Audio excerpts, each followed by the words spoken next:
Hey guys, welcome back. So last time what we did is set up this config file which allows us to connect to our database using PHP code. What we're going to do in this video is carry on with what we were doing before. If you remember, we were outputting the components of our upload form. So if I go back to our upload page, you'll see we had all these components. And one of them, the last one we did, was this private public dropdown. And I said we're going to do something similar now, but instead of using two values that we hardcode, what we're going to do is go to our categories table, which we created a couple of videos ago, and get all these values and then put those inside their own drop down. Okay, so the way we're going to do that is send a query to this table, retrieve the values, and output them. So for some of you, this might be your first exposure to MySQL or any database language for that matter. So I just want to remind you that you can ask me any questions you like. If something in this video doesn't make sense or you want a bit more of an explanation, just let me know, okay?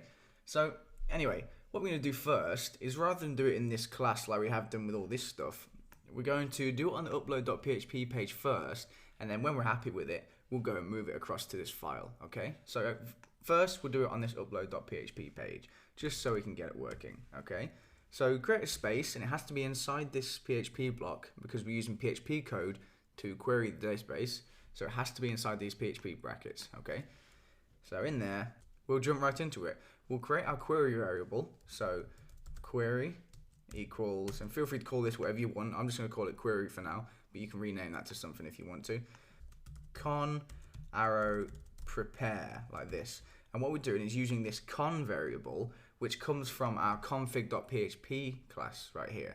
You'll notice we have con right here. If you've called this something different, you'll have to use that name, okay? So maybe some of you have used two ends, maybe some of you have called it connection or something like that. I'm calling it con, so I'm going to use this, okay? So this variable comes from the config file, which we've included in the header, which is why we can use it in this page here, okay? So con prepare, and inside those parentheses, we need to put our query. And what we're going to do is, in double quotes, just say select all from categories, and this categories is our table.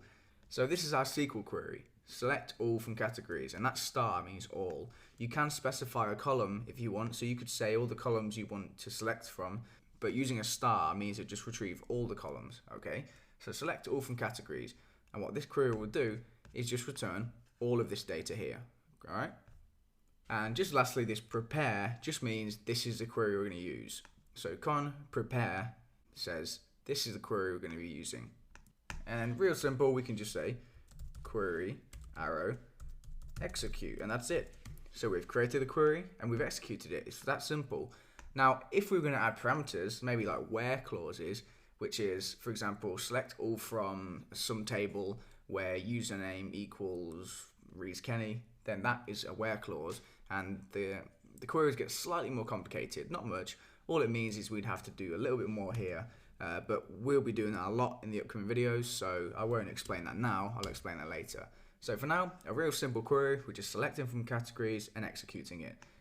Great. And if you refresh the page, you won't see anything. So you won't see any issues unless your query has an error in it. So if I try and select all from a categories AAAA, which now is a table that doesn't exist, if I try and execute this now, you'll see we get this warning right here, this error, okay?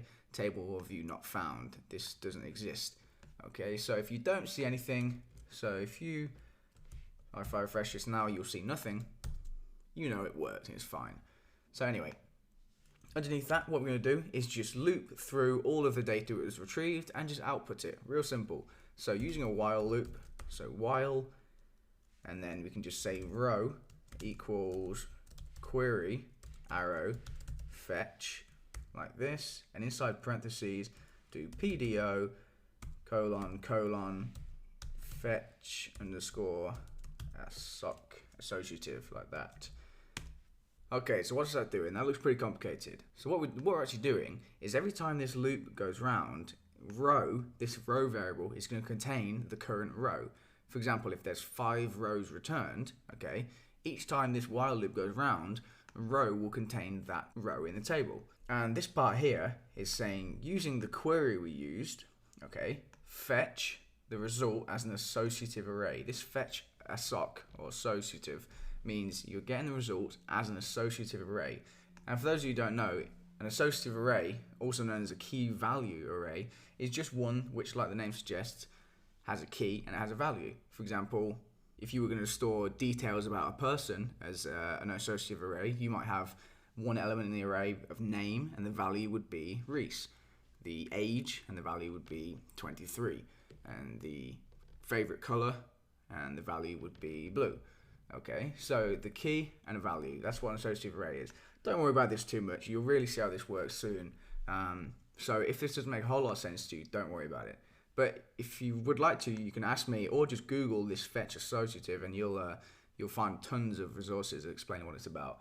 But anyway, I think the easiest way for you to understand this is to see it in use. So let's go ahead and output the values. So if we just echo like this, row, and then like I said, there's a key and a value, so row, and then we need to put the key in here, and the key is going to be the column in the table. So we've called this column name. So let's go from that. Okay, so in here, just put name. So row, square brackets, double quotes, name of the column, in our case is name, and semicolon. And if I refresh this page, you should see all of the column names. I didn't put any new lines in there, so it's all on one line, but let me just append a new line on there. So just like this, a line break, and this dot appends strings if you can't remember. So let's refresh that now, and now you see all of these values here, and these are all the columns from the table.